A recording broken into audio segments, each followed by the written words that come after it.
bad as it was down there, and apparently a lot of their resources failed, so they were in need of assistance with our boat. So we were asked, by our OEM if we could go assist, and at that point we got together and whatever was available in town, and with BOONTON at the county level, they reached out to the county water coordinator, and then he reached out.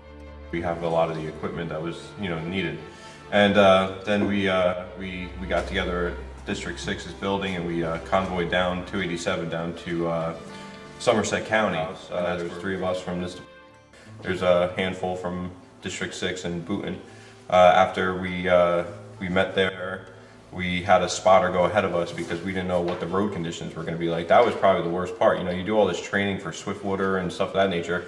That wasn't what I was worried about. It was getting down there, which was the interesting part. The whole way down just was like, it looked like a war zone. I mean, there was trucks and cars, off on the side of the roads. The roads were washed away, manhole covers, it was a bumpy ride. So we had a spotter ahead of us to try to make sure the roads were clear. And then once we got down there, like I said, we convened at the, I think it was a TGI Fridays. And then from there, they're happy that we got there, and then we went right to work. So, and from there, we were then deployed. They started getting more and more calls where people had washed off the road. There was actually people missing or not in communication with anybody for hours. So we had to go check various spots to see if people were still stranded, which in fact, I think 3 of them right off the bat. Back roads the whole way, flooded out roads, trees all over the place, cars parked wherever they wanted to be parked, left abandoned, floating around. That was the hardest part because we took separate vehicles because our rig had to stay in town for our town emergency. So we split up. It was me and Mike, and Ricky, and these guys in another rig, and we took 3 different ways to get there. We made it. We met up with the Parsippany guys, and then we all left from there. This was all in the middle of the night. I think we left Parsippany around 10 p.m. and I think we ended up leaving around like 5, 6 in the morning. So it was fairly quick. We were pretty efficient. So we were able to do in a short period of time, not knowing where we were. The chief that was in charge of us, he brought us to everywhere we had to go, and was able to tell us what the terrain was like. We pulled information up on like Google Maps using our cell phones and stuff of that nature to see what we could do and what we couldn't do. There was actually one person that was trapped in a house. She was fine, stable, but the conditions were just too great to get her out. So, but as long as she was fine, we decided to just let her ride out the night. If anything changed, obviously we would make an effort. But it was difficult to get into where she was due to the terrain, and there's a bridge in front of her house. So. Yeah, so we were on the boat going down the main street of Branchburg. We were going down to the street called Vanderveer, and we were going over cars. That's how high the water was. It was at least 4 or 5 feet up.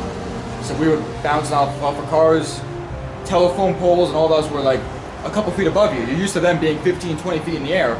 We were at least 5, 6 feet up in that boat, so it was something like you see out of a movie with how high that water was. It looked like the stuff you see happening out in the Midwest. You don't expect to see it in the middle of Jersey. Going to the second floor windows because the first floors are totally underwater. It's a unique experience like none other. There's water on the second floor. It's a lot. People trapped in their house, and they had to get evacuated. So the water was up to their first, second floor, and there were several, men, women, children, and pets that were taken out. And we spent quite a bit of time on that road just getting everyone out. Some people refused at first, and sure enough, we were back there at some point to get them out. So. I was on the first boat, and the guy was thanking him. He was holding on to a tree the size of his arm for 3 hours. Yeah, just showing up. It was dark out, and you couldn't see anything out there, but all you could hear was just people yelling for help. And we just had to launch the boat and go out there and find them. Luckily we found them all.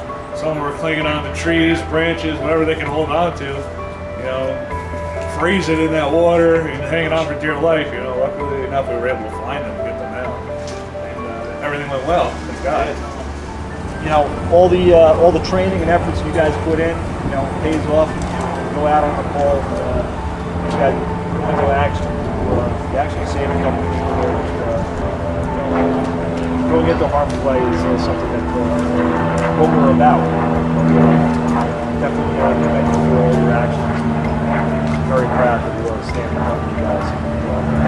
You guys take the bait. So, Thanks for giving us the tools we need. Thanks, Chief. Each other around. Yeah, we deployed the boats a few times, different locations, so we had different crews going at different times. We jumped in with the rescue recovery. They drove the boats. And how many people did you save that night? Do you have any idea? 3 in the cornfield.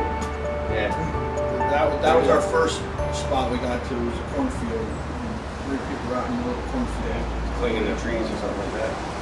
Then from there we went into the center of town, And we got Vanderveer Road, kind of these probably 5 to 8 guys. rescued a house with dogs, they left their dogs. Dogs in cages. Dogs, cats, Yeah. lots Families. of people, families. Had to bring all their animals. Yeah.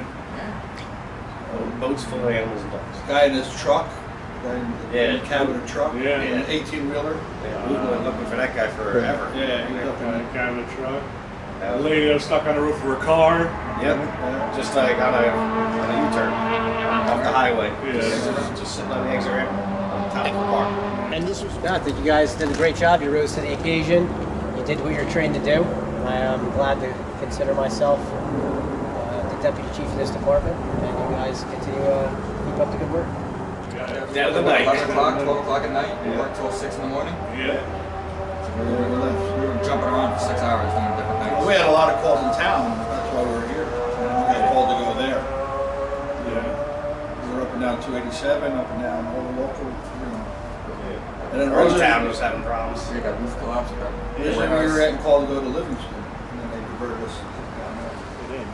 and the danger that you're really in. People go into a swimming pool think I swim. Well, swim with all that equipment, swim with all the risks, swim with all the movement of the water. So you guys technically excellent, great job, nice grab.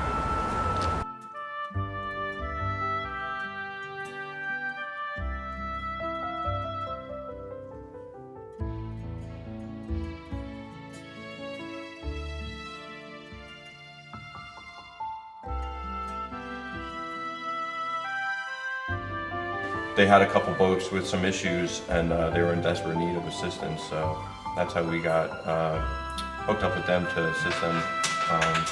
We were asked to go back down the next day, but we had to take care of stuff within the township, so we declined. They had another crew go down to assist in other areas down there as well once things, kind of calmed down. But Parsippany became more of the pressing issue for us. Homes started filling up with water, and we had to take care of our obligation here.